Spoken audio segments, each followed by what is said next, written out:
It's Christmas in August. We've got a present for you. Just be happy with who you are. Michelle Baguette from France writes, "Hello, Lori. As you recently downloaded 2 videos on shading, here is my question. I've been watching a video, the link is below, where complementary colors were used for shading instead of grays.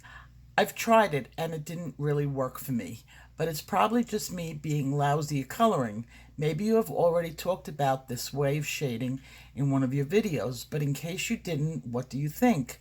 Would it really work with colored pencils? I think painters use this method." Well, Michelle, this was a really good question. And let's see. I watched the video or part of the video that you showed me, and yeah, they were using complementary colors as a shade. But I'm going to tell you that not everything you hear on YouTube is the truth. There is nothing to back it up. Now, I'm not going to talk about painters because really I'm not a painter. And there might be a way of mixing complementary colors because mixing paints and mixing pencils are really apples and oranges. Paints, you can get a definitive color, where in colored pencils, we're kind of hoping for a color and crossing our fingers. It makes a big difference if you put green on the page and then red, or red then green. You will get 2 different colors just from the way you lay down the colors. With paints, you mix it till it's thorough and you get a uniform color. So from this standpoint, if painters do use this method, all the power to them. But I will tell you, with colored pencils, you will never mix a complementary color and get the proper color of shade. It just doesn't work. Shade is actually the absence of light. The colors that depict the absence of light would be your black and your gray shades. So there's really no way of adding brown to a color and hoping for a shaded color. What you're going to get is a brown mix. Brown is a color. Black is the absence of light. Gray is tinted black. And that's just what it is on the color scale. You're not going to really tone using a brown. And when you mix the complementary colors all together, complementary colors mixed together create the color brown. So, the fact that it did not work for you is not because you're a lousy colorist. It's the person who did it happened to have created a shade that looked okay for their picture. Now, there's something called reflective shades. Now, what I want you to take a look at is my examples here. And I took some pictures from my garden, some of my chairs. And what you're going to see is the shade on the chair. So like if you look at the red one, the shade on your chair, on that chair, is a toned value of red. It is not a brown over the red. It is the absence of light over red and what that turns into.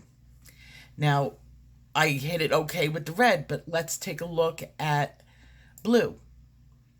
I put a shade over the blue. The shade over the blue did not turn it brown. It created the absence of light over blue. And the only way to get that is through tone, and the only way you can tone is with gray. So you are not wrong. And the third one is we have like a brownish floor, and you can tell on the picture that the absence of light became that color brown in the toned value. So I hope that makes it a little bit better for you to understand that everything you're going to see on YouTube is going to be the absolute truth. Now, it may have worked in her situation for that picture. I didn't watch the whole thing. I think I watched maybe 1 minute of it, and I don't want to get into a color war with another YouTuber. It's not why I'm here. But I will On the rare occasions, and this is very rare, I will say somebody is wrong. That colorist is wrong. Joyce Harris wrote, "What is spiked lavender blending oil?" And you weren't the only one that wrote that. Several people wrote me, especially over the last couple of days, including my friend Tammy.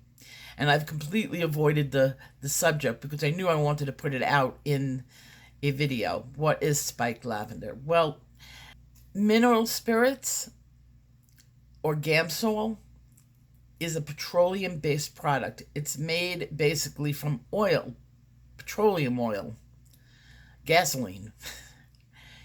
There is a toxic fume that comes off of that. There is a level of toxicity that comes with that. That's why we say if you're going to use them, any of those products that have a petroleum base, to make sure that you have plenty of ventilation in the room. And in fact, the odorless mineral spirits have an extra chemical in them to get rid of the scent. And it does nothing for the toxicity of what is coming off of the fumes of that product. So an alternative to this is, in a more natural oil, is the spike lavender. It's not as harsh as mineral spirits. It's a little bit more expensive. Well, probably not a little bit, probably a lot more expensive. But, what's your health worth? Now, I'm not saying breathing in a little bit of mineral spirits is going to kill you, but if you do have some respiratory problems, some asthma, I wouldn't use it with asthma at all. It is something to take note of. I have birds in my craft room. I won't use mineral spirits in my craft room. I don't want my birds being affected by it. And I don't want to be affected by it either. So that is just something that I would use if I was painting outside or on a ventilated porch or right next to a window that was open. It's not something I would do just like sitting in my kitchen or on my couch. Spike lavender is not lavender oil. It's not an essential oil. This is a different plant, and it comes from the spike lavender, which it has a pleasant scent. It's got a lavender type scent. It's natural. It doesn't have those toxic fumes. And the only other drawback on it is that it is a lot more expensive than mineral spirits. Mineral spirits is pretty inexpensive. But I'll tell you, it comes in small bottles. It goes a long way. A very long way. That is what spiked lavender blending oil is. It's a clear liquid. It comes in small bottles. And I'll leave the link in the description box below to the exact one that I use. Annie Weisbeck writes, "I had an epiphany while watching you color the dress in the Lazareva picture. Carmine red, terracotta, and pink. I've been choosing colors that are too close to each other. In color, value, what is it? You achieved more light, depth, and more interesting colors with the way you choose your colors to combine. Well, lesson finally learned. You've probably shared that 100 times already, and going back over with the same colors after using the white, great depth. Again, thank you." Hi, Annie. I'm glad you had an epiphany. Those light bulb moments are wonderful. Moving up a step, and that's exactly what I want to hear. Now, when I choose my colors, I always tell you guys, pick 3. Every object has 3. You're going to have a light, a medium, and a dark. You have a color range value for every color, from red, orange, yellow, green, blue, purples, and so on. So you take the color, so you're using red, you pick one at the beginning, you pick one in the middle, and you pick one in the end, add them together, and you make sure that your lights stay really light, your darks should be really dark, and in the middle should be a tone that is not too close to the dark or too close to the light. And the greater the values that you use, the better the picture will look. Think dramatic. Make your light dramatic. Using colors that are directly next to each other on the color scale usually do not create as interesting a picture as when you go for the larger range. We got a present for you. Yuri, the owner of the Secret Coloring Club, and I have decided that we're going to make this picture available to you along with the reference photo. And I will be able to go step by step. A lot of you have not pushed yourself to this type of level, and I think it's really going to help you. I'm going to go very slow. You will be able to download this and print it out. You will be able to print out the reference photo and step by step. So the other one is gone.